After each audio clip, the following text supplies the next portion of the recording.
ओम शांति। बाबा कहते हैं, मीठे बच्चे, बाप और वर्षे को याद करने में तुम्हारी कमाई है। कमाई भी है तो तंदुरुस्ती भी है, तो अमर बन जाते हो। प्रश्न: हृदय को शुद्ध बनाने की सहज युक्ति कौन सी है? कहाँ भी रहो, ट्रस्टी होकर रहो। सदा समझो, हम शिव बाबा के भंडारे से खाते हैं। शिव बाबा के भंडारे का भोजन खाने वालों का हृदय शुद्ध होता है। प्रवृत्ति में रहते अगर श्रीमत प्रमाण डायरेक्शन पर ट्रस्टी बनकर रहते हो, तो वह भी शिव बाबा का भंडारा है। मन से सरेंडर है। ओम शांति। जन्म जन्मांतर आधा कल्प बच्चों ने सत्संग किए हैं। साधु संत पंडित आज सब मनुष्यों का सत्संग होता है। यह कोई भी मनुष्य का सत्संग नहीं। इसको कहा जाता है रूहानी सत्संग। सुप्रीम रूह रूहों के साथ रूह रिहान अर्थात सत्संग कर रहे। यहाँ तुम कोई मनुष्य से नहीं सुनते हो, न देवताओं से सुनते हो, तुम सुनते हो भगवान से। भगवान को सदा निराकार कहा जाता है और भगवान आते भी तब है जब बच्चों को भगवान भगवती बनाने के लिए पढ़ाना है। भगवान और भगवती का पद सिवाय भगवान के कोई दे न सके। तुम बच्चे जानते हो, कल्प कल्प संगम युग होता है तो निराकार भगवान आकर हमको ज्ञान देते हैं। यह भी सिर्फ तुम ही समझते हो, दूसरा कोई मनुष्य समझ न सके। शिव बाबा आते हैं जरूर, परंतु उनके बदले कृष्ण को गीता का भगवान कह दिया है और जरूर सबके बुद्धि में मनुष्य तन ही तो आता है। तुम ही दैवी गुण वाले थे, अब निराकार बाप निराकार संप्रदाय अर्थात आत्माओं को पढ़ाते हैं। इसलिए कहा जाता है ईश्वरी संप्रदाय अथवा रूहानी संप्रदाय, जिन्हें रूहानी बाप आकर पढ़ाते हैं। अभी तुम रूह अभिमानी बनते हो, हम आत्मा है। बाप हमको पढ़ाते हैं, कहते हैं मुझे याद करो तो तुम्हारे विक्रम विनाश होंगे। रूहों को ही बाप पढ़ाते हैं, वही नॉलेजफुल है। और ऋषि मुनि आदि तो सब नेति नेति कहते गए, अर्थात हम रूहों को नहीं जानते। जब तक वह ज्ञान सागर सन्मुख न आवे तो ज्ञान कैसे समझाएंगे। यह अच्छी समझने की बातें हैं। हमको कोई मनुष्य नहीं पढ़ाते हैं, हमको बाप पढ़ाते हैं। वो है बेहद का बाप निराकार। यह भी बच्चों को समझाया है, साकार और निराकार दो बाप हर एक को होते हैं, एक रूहानी और दूसरा जिस्मानी। रूहानी बाप आकर रूहों को पावन बनाते, तुम जानते हो हम पावन थे, पतित बने, फिर पतित से पावन कैसे बनते हैं? चित्र भी सामने है। बाबा राय भी देते हैं कि घड़ी घड़ी चक्कर के सामने जाकर बैठो तो बुद्धि में सारा ज्ञान आ जाएगा कि हम अभी संगम युग पर बैठे हैं और सभी अपने को कलयुग में समझते हैं। कलयुग को घोर अंधियारा कहा जाता है। अभी तुम बच्चे हो संगम युग पर, अभी तुमको रोशनी में मिली है। सत्युग में फिर तुमको यह ज्ञान नहीं मिलता है। बाप जब आते हैं तब ही घोर सोजरा होता है। यह संगम युग है ही कल्याणकारी युग। इन जैसा युग कोई होता ही नहीं। जबकि बाप आते हैं, सत्युग को कल्याणकारी नहीं कहेंगे। वहां किसका कल्याण नहीं होता है। कल्याण संगम पर ही होता है। सत्युग में तो है ही कल्याण। संगम पर कलयुग को सत्युग कल्याणकारी बनाते हैं। तो अब तुम्हारा देखो कितना कल्याण होता है सिर्फ बाप और वर्षे को याद करने में। तुम्हारी कमाई है, कमाई की कमाई भी है और तंदुरुस्ती की तंदुरुस्ती भी है। तुम्हारा जीवन अमर बनता है। तुम्हारी कभी अकाले मृत्यु नहीं होती है। तो बच्चों को कितनी खुशी रहनी चाहिए, क्योंकि तुम्हारी बुद्धि में सारी नॉलेज है। यहाँ तुम बच्चे आते हो तो पुरुषार्थ कर म्यूजियम में चित्रों पर समझाने के लायक बनना चाहिए। अपने को लायक बनाने के लिए 7-8 रोज बैठकर सीखो। प्रैक्टिस हुई, झट भागा सर्विस पर। सर्विस करके फिर लौट आए।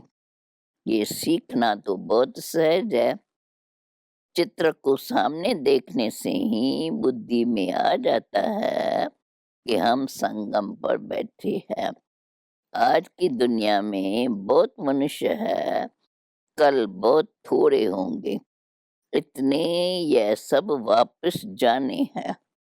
अभी बाप स्वयं आए हैं। बच्चों को कितनी इज्जत रखनी चाहिए। दूर देश का रहने वाला आया देश पर आए। राम के देश में तो कभी रावण आ न सके। इस पर एक कहानी अथवा कथा भी सुनाते हैं। जो भी कथाएं सुनाते हैं वो सब कहानियां ही हैं। न तो कहानियों में कोई सार है, न नॉवेल्स में कोई सार है। नॉवेल्स भी कितने ढेर बिकते हैं। सिर्फ नॉवेल्स बेचने वाले लखपति हो जाते हैं। अभी तो तुम बच्चों की परवरिश तो बाप के हाथ में है। बस तुम ही से खाऊं, अर्थात तुम्हारी ही भंडारी से खाऊं। तुम्हारी सारी परवरिश यहाँ ही होती है। जो सरेंडर हो जाते हैं उनकी परवरिश तो होती ही है। लेकिन जो मन से भी समझते हैं कि यह सब कुछ ईश्वर का है, मैं ट्रस्टी हूँ, हम श्रीमत पर ही चलकर खर्चा आदि करते हैं। जो ऐसे समझते हैं वह भी शिव बाबा के भंडारे से ही खाते हैं। शिव बाबा के भंडारे से खाने से हृदय शुद्ध होता है। ऐसे नहीं कि वह शिव बाबा के भंडारे से नहीं खाते हैं। बाप के डायरेक्शन से चलने वाले भी जैसे कि बाप के भंडारे से खाते हैं। जिस भंडारे से खाया वो भंडारा भरपूर, काल कंटक दूर। उसके बाद तुम कभी भी अकाले मृत्यु को नहीं पाएंगे। इस समय ही शिव बाबा आते हैं। उनकी महिमा भी गाई हुई है। शिव जयंती भी मनाते हैं, परंतु उनका भंडारा कैसे होता यह कोई भी नहीं जानते हैं। बाबा भी बरोबर आते हैं। बच्चे जो भी आते हैं उनको शिव बाबा के भंडारे से खाना मिलता है। अच्छा, मेल सरेंडर होता है तो ठीक है। अगर वो सरेंडर नहीं होता तो माताएं क्या करें, क्योंकि कमाई तो पति की है। वह तो सरेंडर होता नहीं। वो तो जब आमदनी करे तब स्त्री खाए। जोड़ा सरेंडर होता है तो फिर शिव बाबा के भंडारे से परवरिश हो सकती है। ये बाप बच्चों को अच्छी रीत समझाते हैं। बुद्धि में रखना है, हम बाप के पास बैठे हैं जब तक कर्मातीत अवस्था हो जावे। समय बीतता जाता है, तुम नजदीक आते जाते हो। सतयुग के पहले वर्ष में अब कितने वर्ष कहेंगे? अब कितना नजदीक आ गए हो? बाप कहते हैं, बच्चे अब तुम्हारा 84 का चक्कर पूरा होता है। तुमने अब 84 जन्मों के चक्कर को जाना है। चक्कर को देखने से ही कहेंगे हम अभी संगम पर है। उस तरफ है कलयुग, इस तरफ है सतयुग। कल हम अपने सुखधाम में होंगे। दुनिया को ये पता नहीं है, वो तो बिल्कुल ही घोर अंधेरे में है। तुम बच्चों को बहुत खुशी होनी चाहिए। बेहद के बाप से हम 21 जन्म की कमाई करते हैं, सदा सुख का वर्षा पा रहे हैं। ये खुशी रहती है। स्वर्गवासी बनना यह तुम्हारी ही तकदीर में है। स्वर्ग एक वंडरफुल चीज है। जैसे 7 वंडर्स दिखाते हैं, ये तो सबसे बड़ा वंडर है। चित्र भी है वंडरफुल स्वर्ग के। यह लक्ष्मी नारायण स्वर्ग के मालिक थे। इसलिए बाबा ने लिखा था ऊपर में सूर्यवंशी का लिखो, उसके नीचे चंद्रवंशी का लिखो, तो आधा कलप पूरा हो जाएगा। सूर्यवंशी और चंद्रवंशी 1250 वर्ष, तो फिर लाखों वर्ष की तो बात ही उड़ जाती। वहां बाहुबल में कितना खर्च होता है, यहाँ शुरू से लेकर अंत तक कुछ भी खर्चा नहीं। यह तो बाप और बच्चों का हिसाब है, खर्चे की बात नहीं। बच्चे आकर रिफ्रेश हो इसके लिए मकान आदि बनाते हैं। बच्चों के ही तो पैसे है। सो भी कितने दिन तो पास हो गए, बाकी थोड़े दिन है। खर्चा कुछ भी नहीं, तुम जीवन मुक्ति पाते हो बिगर कौड़ी खर्चे। इसमें सिर्फ मेहनत की बात है। भगवान को तो सब भगत याद करते हैं, परंतु तुम नहीं जानते कि भगवान कौन है।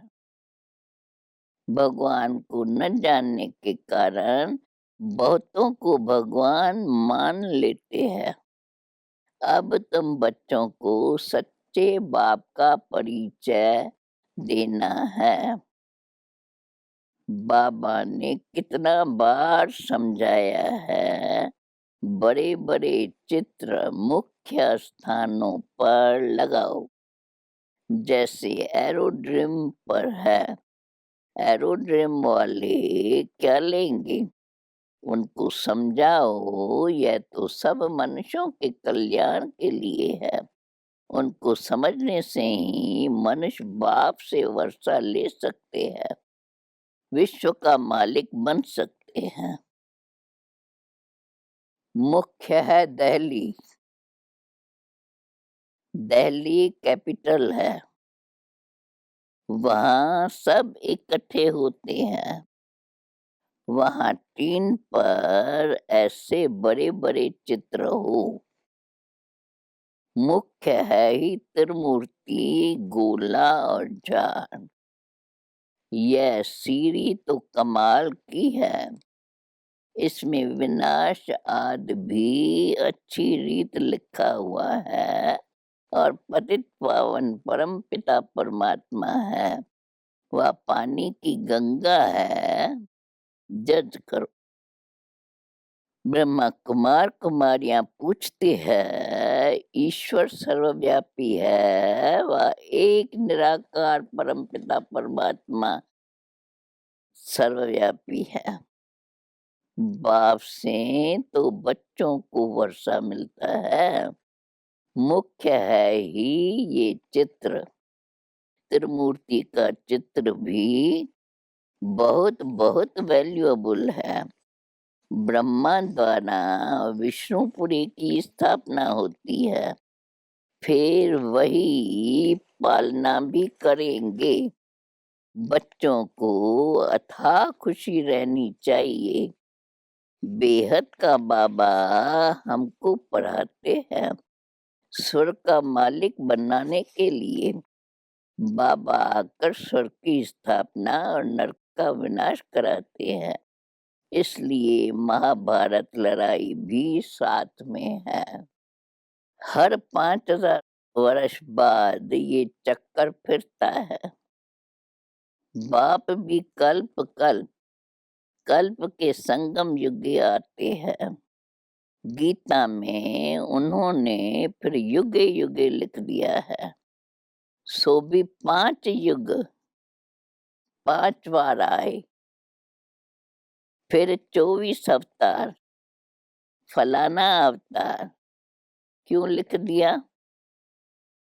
मनुष्य कितने यज्ञ तप तीर्थ आदि करते हैं, समझते हैं यह सब रास्ते भगवान से मिलने के हैं।